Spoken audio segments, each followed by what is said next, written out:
Happy day, sisters. Welcome to Come Sis With Me, the podcast, a movement fueled by the heart of women with a desire to experience genuine community that uplifts, empowers, and strengthens one another on one common hood, sisterhood.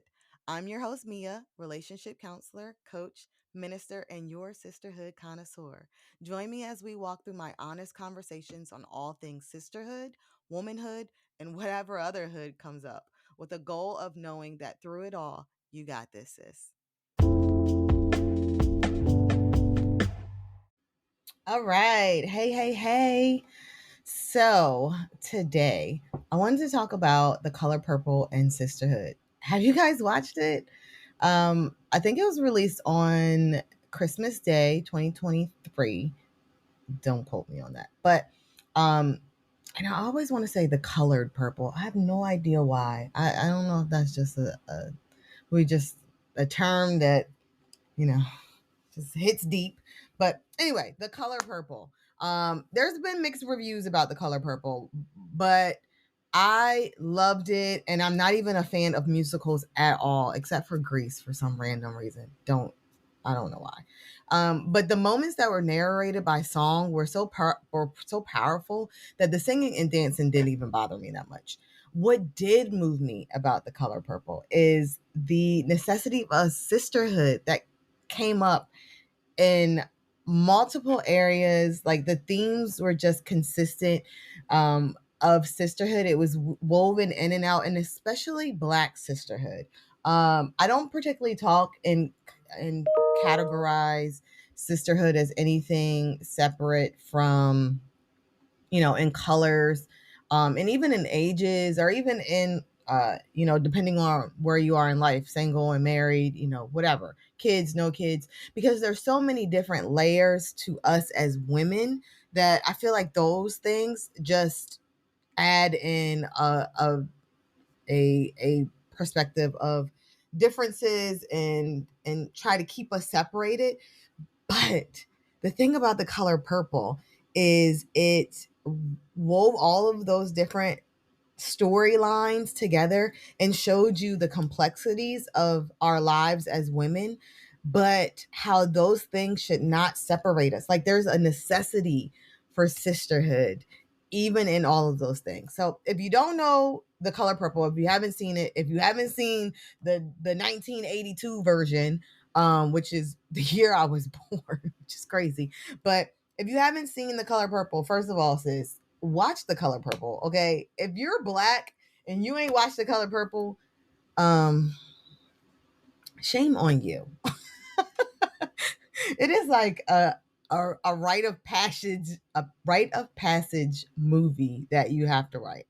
But the underlying the theme, I guess, or the backstory on it is it's literally about a woman's journey. Celie, she's the main character. And you first meet her when she's young and she's very timid. She's even like afraid because you could tell that she's been abused, and that she is not only mentally abused but physically abused. And she grows up with a sister who on the outside is just gorgeous, and Celie has a very meek and just reserved look about her. The original character who played Celie was Whoopi Goldberg. And in our society and our even in Black culture, we have a standard for beauty that was given to us by a very European look.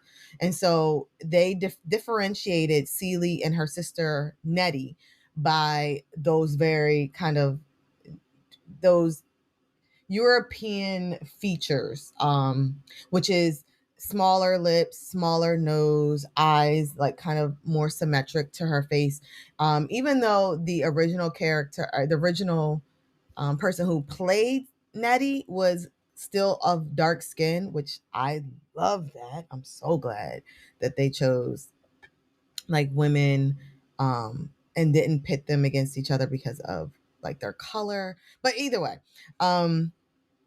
Nettie was still a darker skin, but her personality, her brightness, her empathy for her sister Celie just constantly, and she constantly affirmed Celie. Like that was glaring in the initial Color Purple, but they did a really good job of doing the same thing in the second movie, in this remake, where they used Fantasia, the singer Fantasia, was Celie, and who actually plays on Broadway. Okay, now that I did not know. I did not know the Color Purple was on Broadway. I may and that Fantasia was is the Celie in that Color Purple. Shame on me, but I don't like musicals, so I wouldn't go to Broadway anyway. But Nettie is played by Hallie. I just forget her last name. Anyway, Hallie, you know Hallie because Haley because she played Hallie because she played the Little Mermaid. So she is very energetic. Just they love on each other. They grew up together. They are of the same mother and father, even though you don't know this throughout the movie. And their bond was just extremely strong. But back to my point on the Color Purple. I decided to talk about it today because I really wanted to pick out some of the parts of the movie that showcased the intentional necessity for sisterhood, not only between Celie and Nettie, but between Celie and Shug, and Celie and Sophia, and just all of the women that you kind of encounter throughout the movie. I don't know all of their names, but even the woman who was the new girlfriend or wife of Celie's stepson after Sophia kind of left. Either way, if you haven't watched the movie, watch the movie. But this is going to be a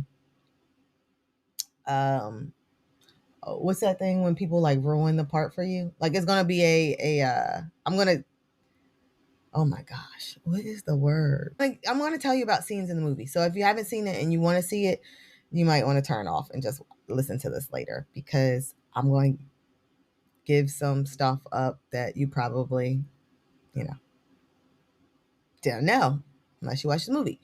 So I'm going to start with the relationship between Celie and Shug. Okay. We always talk about the relationship between Celie and Nettie because it's the primary relationship that you see in the movie. And I don't know about you, but I grew up on the little, you and me must never part, thing that you do with your close friends, your really good sisters. So I didn't want to talk about that. I wanted to go straight to Shug and Celie, because y'all, I cried so much watching their interaction. I don't think I had this kind of love for Shug when in the original movie, but in the second movie, Taraji killed that role. And why I really love the dynamic between the two of them is because each one of them desired something from the other, that they didn't already possess, right? Like Shug really, so Celie was married to Shug's long time, uh, you know, booty call.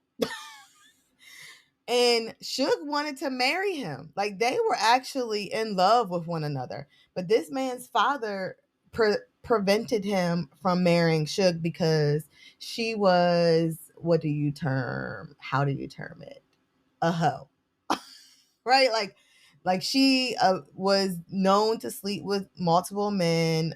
And you know what's funny is, now that I think about it, they say that, but she may not have been sleeping with any of these men. They just assumed because she was in nightclubs and that she was a singer and that she had a very confident and charismatic demeanor about her, that she was this woman who was promiscuous.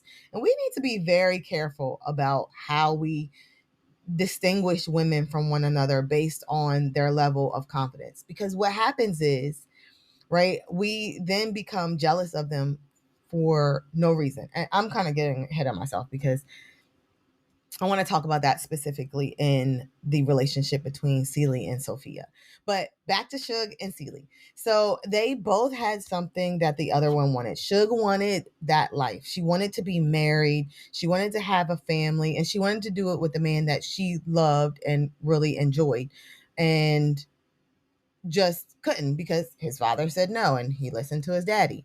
Now, Celie, on the other hand, um, didn't want to be married to this man. In fact, grew up abused sexually to the point where she didn't even enjoy sex. She didn't even see it as something that isn't was enjoyable for her. She and in sexuality, like she didn't understand the beauty and the why do I want to cry? This is so crazy to me. Okay. Um the beauty and the sensuality and the femininity, like the joy in living that out, right? Like you can be a mother and a wife and take care of the home and still be just as feminine and charismatic and sexual, in your home and with your husband, as like this woman that she sees in the nightclub dancing and having a good time and just being free.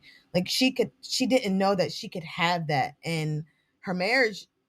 One, because he wouldn't have allowed it. Just I don't know if it was he was abusive, right?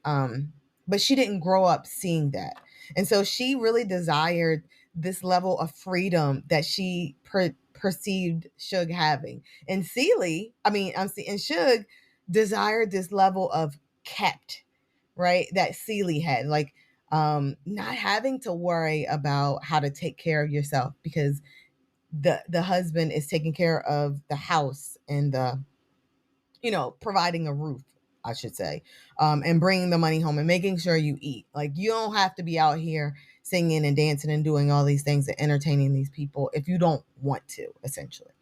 Um, and I just love how the movie was really intentional about sharing their differences and perspectives in their lives, but how they connected um, was on this in this one common hood, right? A womanhood, right? They saw past the differences that they had in their lives and they connected on just being women.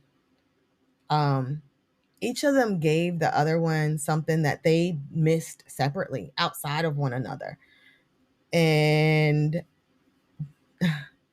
the relationship as it grew um just just was more the return was just even greater every time you saw a part in the story that just another transaction between the two of them, right? And it wasn't just a lot of, I think I took from the first one how Shug gave Celie a lot, but Celie gave Shug just as much as Shug gave Celie.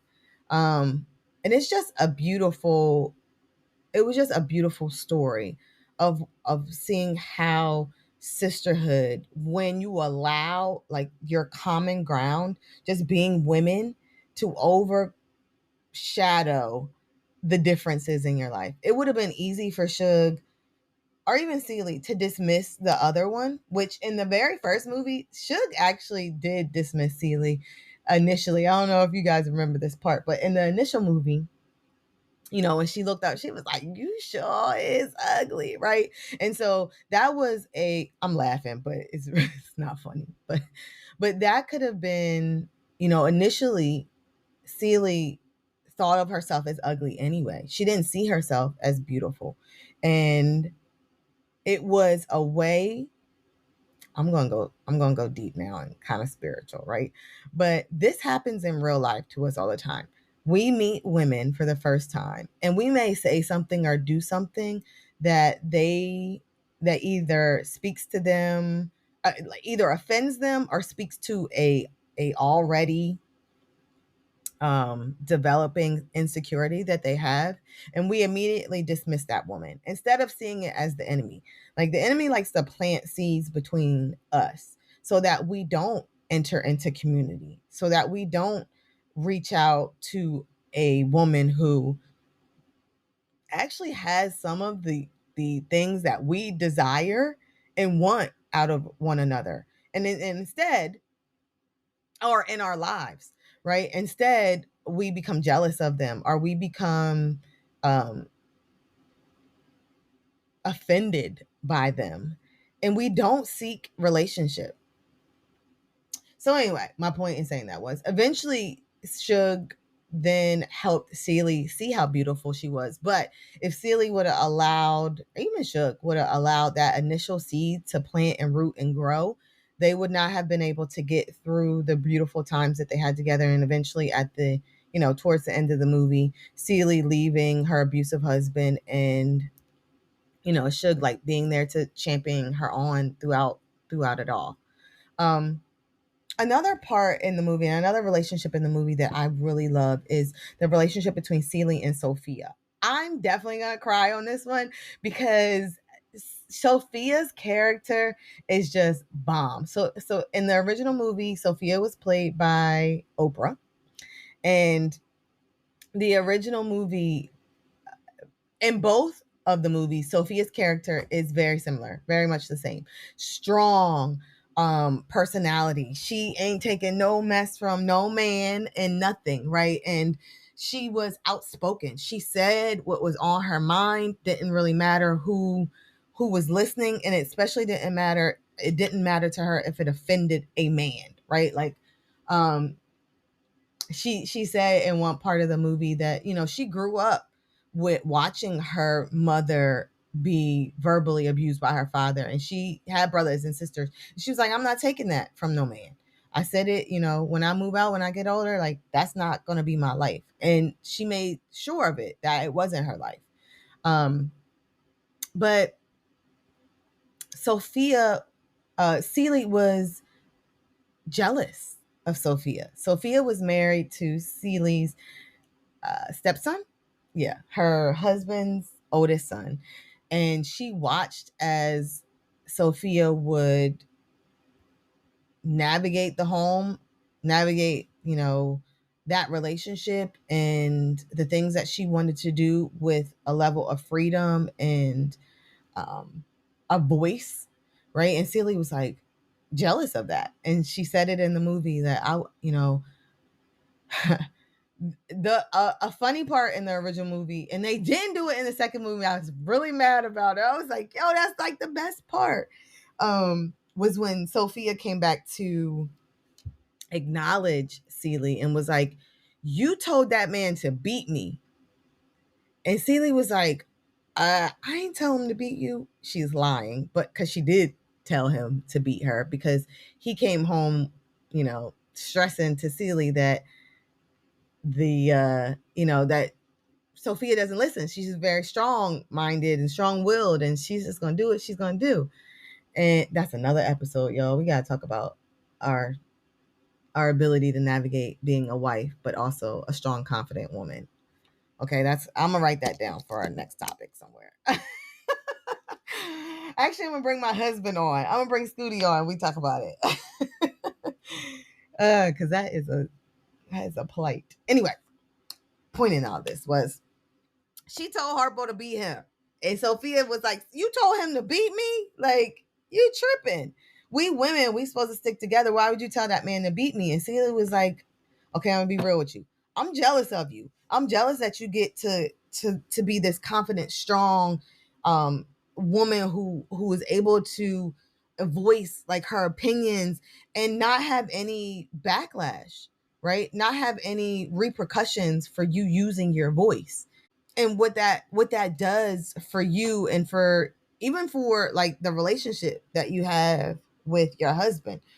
So fast forwarding in the movie, Celie actually becomes a friend to Sophia because Sophia's voice eventually gets her in trouble and takes her to jail.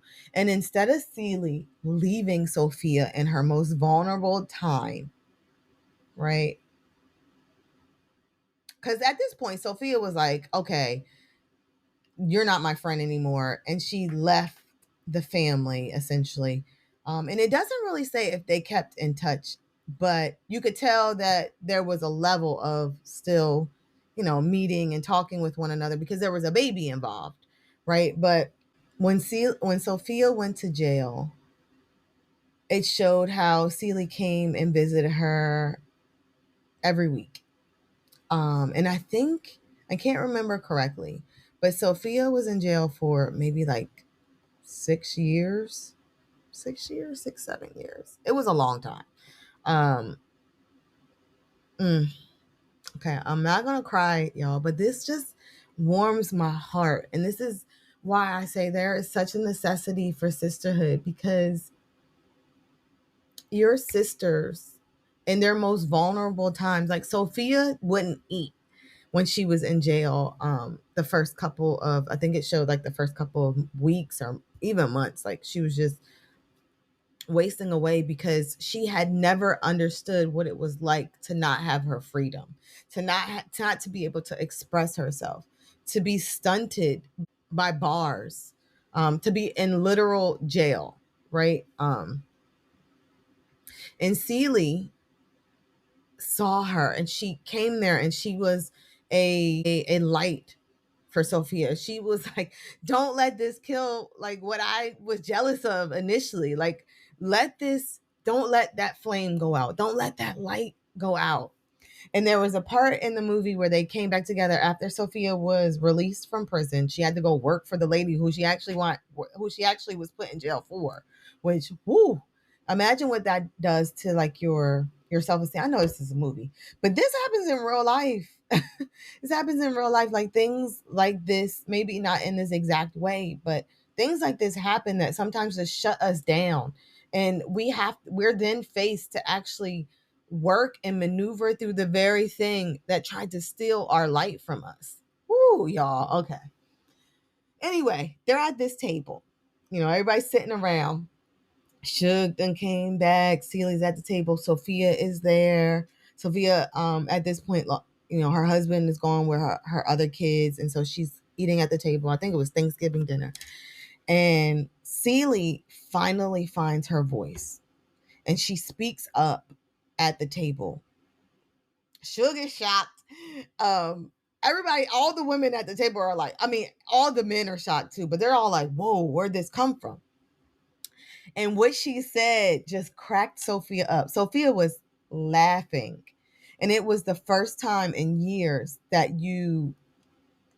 like what you got from, you know, the in-betweens is that was the first time in years where Sophia had actually laughed, where she had actually used her voice in the way that she wanted to use her voice. And right after that, she's like, "Oh, Sophia is back." Right? But sisterhood did that. Her sister using her voice, getting something actually that she learned from Sophia and then using it at the table was the very thing that Sophia used to get her own voice back. Just puts me in my feelings a little bit. It just, yeah, it just puts me in my feelings a little bit because how many times do we forego that opportunity because we let trivial circumstances derail us? Ugh, we have so much to give.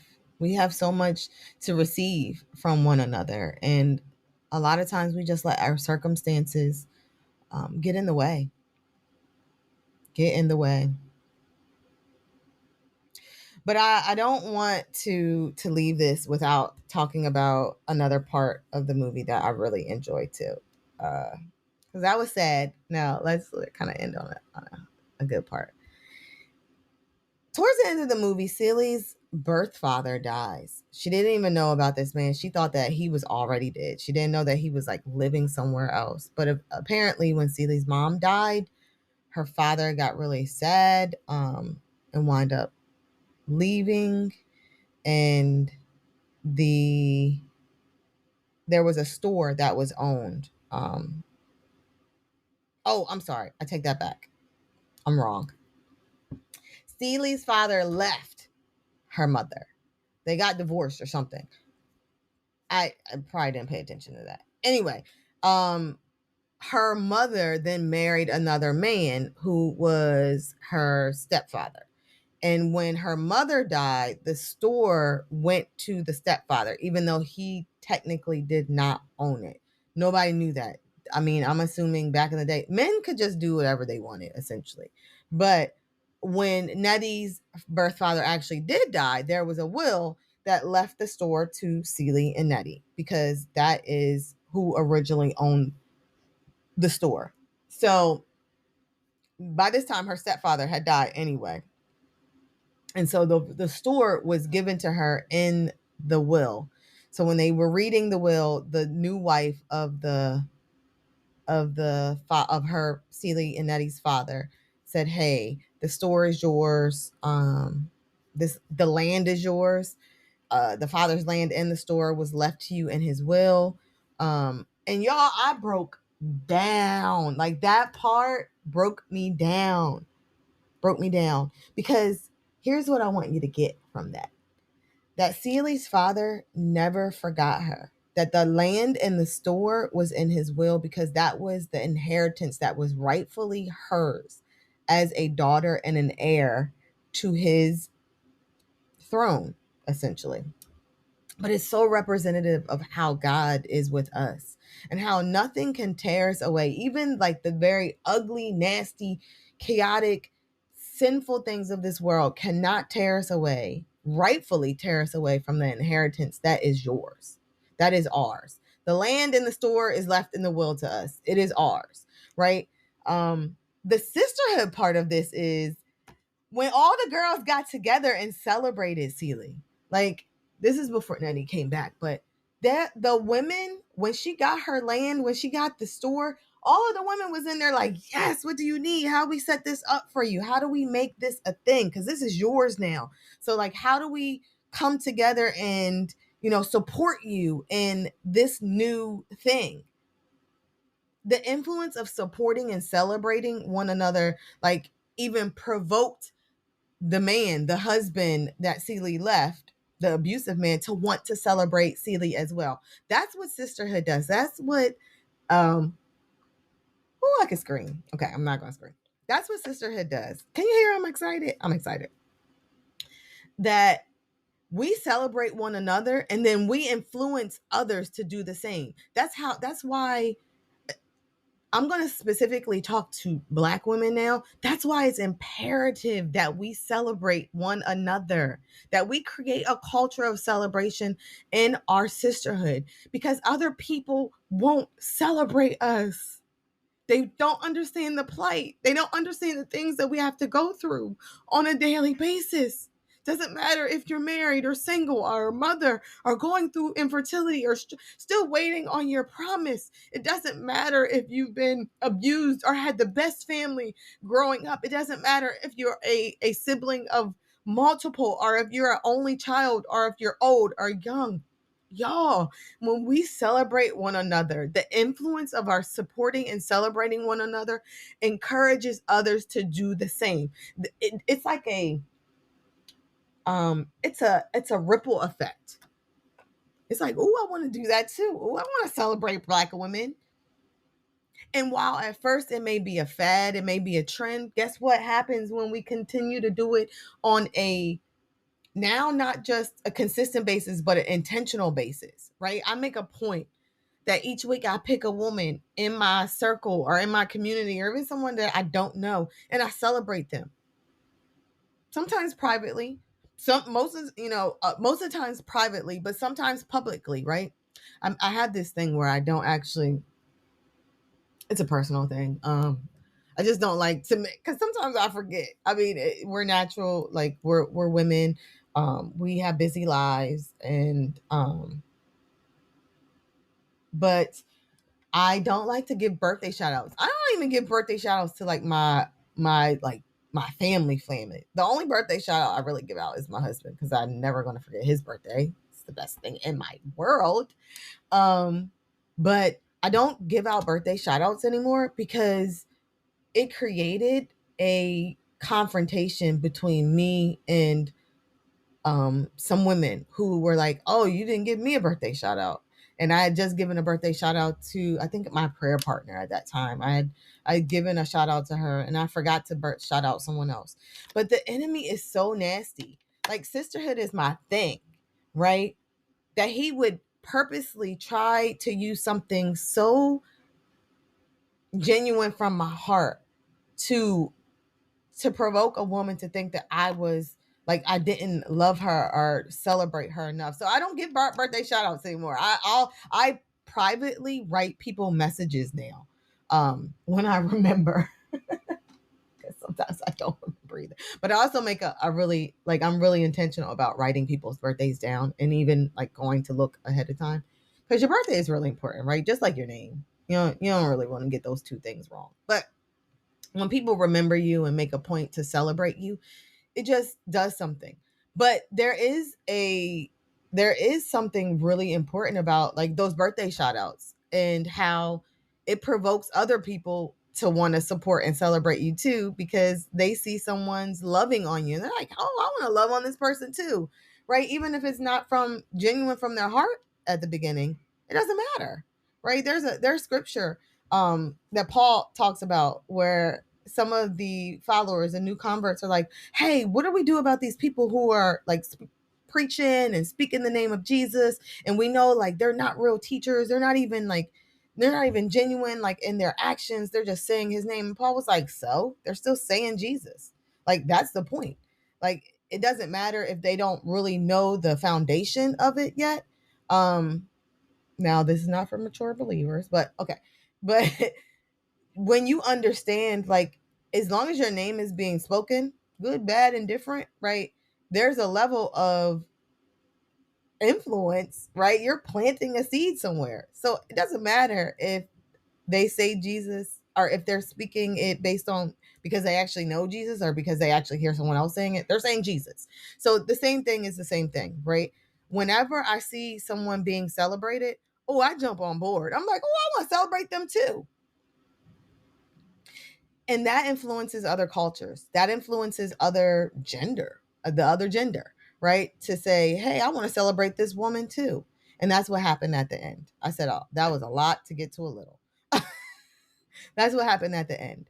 But these were some amazing takeaways that I got from, and even the other women. There are so many other dynamics in the movie, because then we get to Celie and Nettie, and oh man, I feel like I need a part two to this, because this is going to be extremely long if I go into all of the things. Because I can wrap it up now, but there's so many different things. So even when Celie and Nettie got back together in their dynamic, they didn't know if they were alive. They didn't know if the other one was alive or not. But their story represented that was representative of time and difference should not dictate what a sistership looks like. Man, I could attest to that. I'm on the other side of the world. And my girls make it a point to not make me feel ostracized by that, to not make me feel like I'm left out. I remember in Wise and Waiting, they had we had a leadership retreat, right? All the leaders got together. I'm the only leader that wasn't there. Even the pregnant one showed up. And I was like, dang, like, everybody's there except for me. And my sisters were like, okay, we're going to Skype you in. We're going to, video you in so you can feel like you're here. Now, I'm not able to do everything, but they were intentional with me. And time and distance should not dictate a sistership. If you use that as an excuse, it's because there's something in you that is trying to separate you from someone else. They didn't even know if they were alive, but Nettie kept writing letters. Celie didn't know if Nettie where she was, but her thoughts about her remained positive. She was like, I know my sister cares about me, and I know she's thinking about me, even if she can't call me or message me or come see me. Like, she thought the best of her. She kept the best in her mind.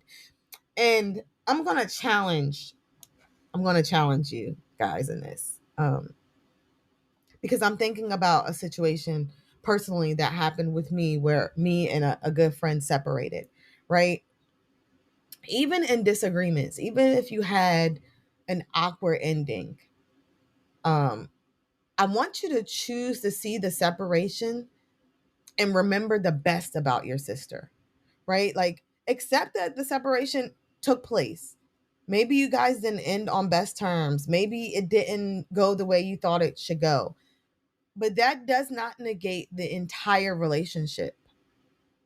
I choose to remember the best about my sisters, not the worst. And it's actually helped me live out this more positive perspective of women in general and even myself, right? Like that I'm not minimalized. I'm not summed up by the total of my disagreements or my bad um, are my flaws or even the mistakes that I've made, right? Because I'm choosing to remember the best of my sister, which means I got to do the same thing for me. If I practice that with other women, we should be practicing that with ourselves. That's what sisterhood does. It doesn't just help you see the other woman as someone who you should be in relationship with or are graceful to, right? But you should be doing that with yourself as well.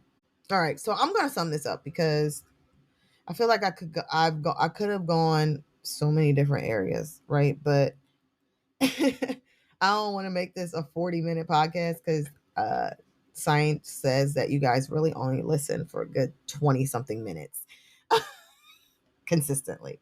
But the movie was good. Go watch the movie again and again. Encourage others to watch the movie and encourage yourselves to seek to live out this necessity of sisterhood. Um, the women in the movie were from all different family dynamics and ranging personalities, and they were able to live and love on one another and provide support despite the differences. It actually made for a diverse spectrum of emotions.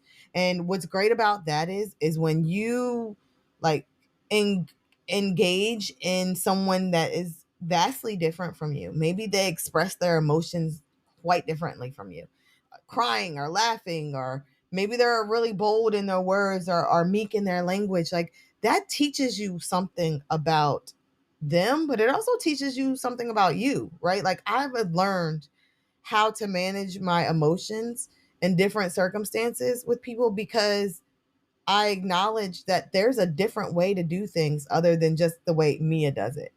Mia's way is the best way. That is so prideful. Sisterhood and friendship is sometimes dismissed because we have this necessity to survive. Ooh, oh my God.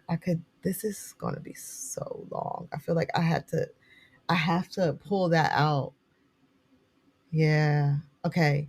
So there's this necessity to survive. Like there's this undertone to the movie of survival. Every woman in this movie is trying to figure out how to survive, right? And if they would have let their circumstances get in the way, their circumstances of survival, their tactics for survival to get in the way of sisterhood, they would not have been able to celebrate one another and the wins that took place throughout the movie and throughout their lives if they stay in this state of survival. Celie and Shug, Celie and Sophia. Um, yeah. Their story specifically, like their relationships specifically dictate how sometimes the necessity of survival could overcome our ability to actually be a good support system for our sisters. We don't like to be vulnerable. We don't like to um showcase our insecurities sometimes. And a lot of times we make up excuses for why we put down other women or don't like other women, um, because it's a form of self-preservation, right? It's a form of like survival to the fittest. It's no secret that there are a lot more women on earth than there are men. And so for thousands of years, women have been bidding for a man's attention and validation. And sometimes we do it at the sake of our sisters. Oh, what's that girl's name? I don't even know her name. But like there was Rick Ross's girlfriend. I feel so bad because I do not know this girl's name, and I hate like, but she's his current girlfriend, and she was talking about there was something going on a lot online about she was a pick me girl, pick me girl. Well, pick me that is actually not a great term to use to characterize yourself, right? But I get what she was doing. She was basically saying, yeah, like pick me. Yeah, tell me that I'm a pick me girl because you're just confirming like that I'm being picked, right? But without going too much into it, because then I'm promoting the wrong side of this. Like women, the reason why she responded that way is because women were saying like, hey, you're only with him because you are the next thing on his list, and you're looking for money and all these things. You don't know what her backstory is. She's trying to survive. She's trying to survive, and maybe her way of survival is finding a rich, not cute man. I'm sorry, Lord, he is not cute. That is an ugly man. But you know what, to each their own, right? Self-preservation is a thing, and I might have to take this part out. Yeah, but we can easily move into a place where we're using terms that actually are demeaning to us to try to, in some sort of way, explain why I'm foregoing sisterhood for survival. Yeah. Um what happens when you move into this place of survival over sisterhood is it actually perpetuates fear. So a lot of times us as women will um not enter into new relationships with other women. And it's not because you got any good reason, sis. You could say all day long, I don't get along with women, I don't do X, Y, and Z with women, or I've been hurt really bad by women. You are fearful. And you're fearful, and you're trying to preserve. You're trying to self-preserve.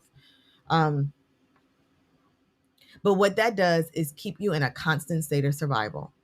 You can't ever thrive because you're just too busy surviving. Look at Krishan Rock. Y'all, she breaks my heart. She breaks my heart. She breaks my heart. Bro, I want to hug her. I want to hold her hostage for like a good couple weeks and just love on her. Like, not just me. Like, I feel like I would want to bring my circle, my whole community, because I feel like we would just, man, we be in there like, girl, we love you. Girl, you got this. Like, what you need, we take care of the baby for you for a little bit. We'll cook you dinner, sit you down. We had some real conversations. We're going to talk about like how God loves you, how you're what kind of daughter you are, your identity, like all of those things. Like, man, one day I'm going to host a retreat with my girls, and I'm going to invite people to come. My goal is just to show you the amount of love that my community is capable of giving. Because it's insane. It's how I don't live in a constant state of survival. I don't have to figure out how to survive. Literally, if I'm having a bad day, I have different people that I can go to and be like, yo, this ain't a great day. You know what they're gonna do? Love on me. Some of them are gonna give me a really hard talk because that may be what I need in that moment. And then others will just listen. Just listen. I'm not gonna cry, but y'all, I really want us to learn the necessity of sisterhood. I don't preach this because it's fancy. It's a new like little thing.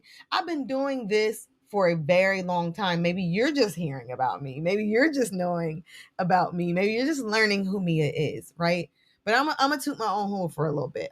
For just a second. I do sisterhood well. I am the oldest of 4 girls who, even in our own struggles, even in my own like moments of crying and really like just praying that those relationships would be tethered together in his grace and mercy, like in a strong way. I still show up for them. I am still their sister. They know that at the end of the day, they can call me. It don't matter what it is, right? Their own state of survival sometimes keeps them from doing that. But I have never wavered in my ability to be a sister or even in my want to be a sister to them. And that's just with my natural sisters. With my God, with my spiritual sisters, it's I show up. I love on those women the best way I know how. And when I make mistakes, I apologize. I give space for grace. I'm a darn good sister. So I've been doing this for a while.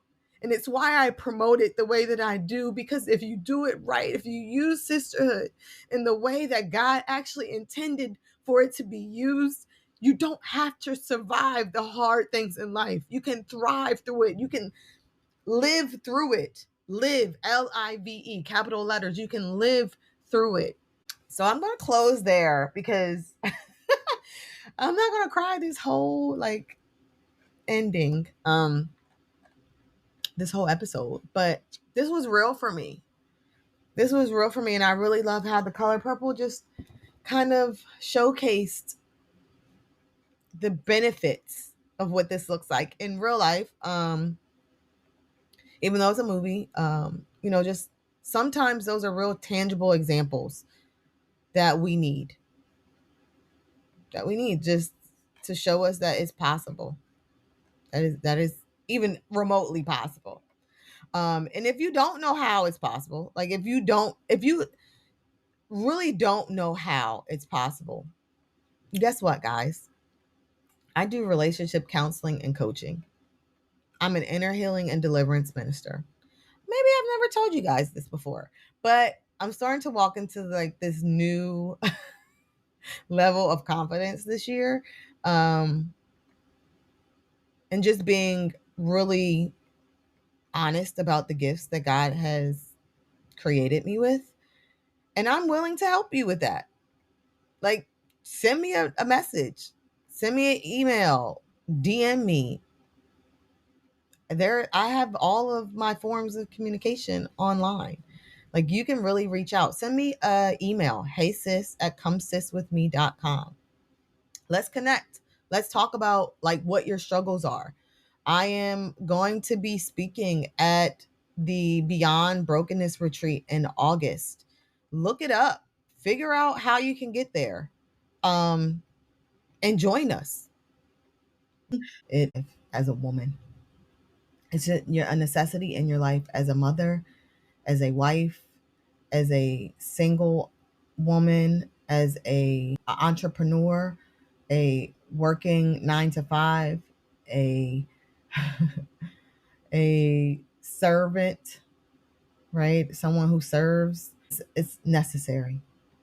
It's a necessary part of your life. There's so many other things that I could have said, but as a coworker, as a friend, and I just pray that you allow that necessity to enter your life today, tomorrow. Again, reach out to me and we can talk about it.